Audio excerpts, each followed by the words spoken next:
বিলই অত্যন্ত গুরুত্বপূর্ণ।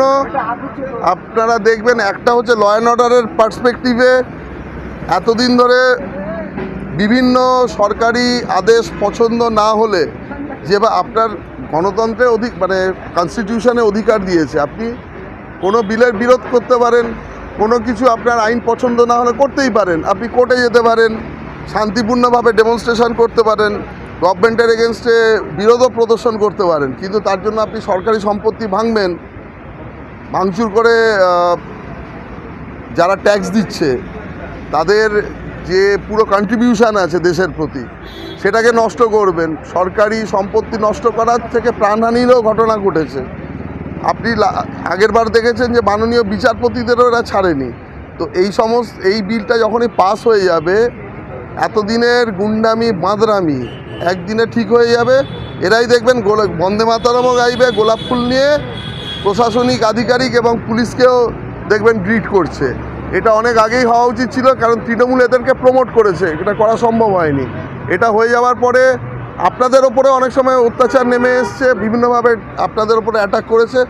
কেউ আর এই সাহস পাবে না। তারা আপনাদের বরং যা যা আগে ক্ষতি করেছিল, দেখবেন যে সেটা করা তো দূরের কথা, করলে ওদের থেকেই টাকা কেটে নিয়ে ওদের সম্পত্তি থেকে আপনাদের ফেরত দেওয়া হয়। অনেক আগে হওয়া উচিত ছিল। আর দ্বিতীয় বিলটাও ভেরি ইম্পর্টেন্ট। এক দেশে একই আইন ব্যবস্থা হওয়া উচিত। এই বিলে সবথেকে উপকৃত হবে মুসলিম মহিলারা, সংখ্যালঘু মহিলারা, যারা বাড়িতে এই যে দিনের পর দিন কিছু বলতে পারে না। আজকে 4:30 পরে আমাদের প্রেস ক্লাবে একটা সাংবাদিক সম্মেলনও আছে, যেখানে আমাকে আহ্বান করা হয়েছে। প্রচুর মুসলিম মহিলা আসবেন এটা সমর্থনে। এটাও অনেক আগে হওয়া উচিত ছিল। কেন যে এই ডিসপ্যারিটিটা ছিল, এটাই খুব আশ্চর্য ব্যাপার। তো আমাদের সরকারের এটা একটা ঘোষিত নীতি ছিল, এটাকে আমরা খুব প্রায়োরিটি বেসিস দেখছি। এক্ষুনি বিধানসভা শুরু হবে, আজকে আশা করি এই দুটো বিল উত্থাপন হয়ে যাবে। অ্যাটাচমেন্ট যেটা পিএমএলএতে করা হয়, ঠিক সেই ধরনের প্রভিশন রাখা হয়েছে। এবং এই অ্যাটাচমেন্ট হলে সবথেকে বড় কথা, কোনো রকম যে ঝামেলার করার প্রবৃত্তি, আগে কি হতো, 1-2 মাস জেলে থাকতো, তারপরে পুলিশ আধিকারিকদের বা বিভিন্ন ইয়েকে ম্যানেজ করে এরা বেল পেয়ে বেরিয়ে যেত।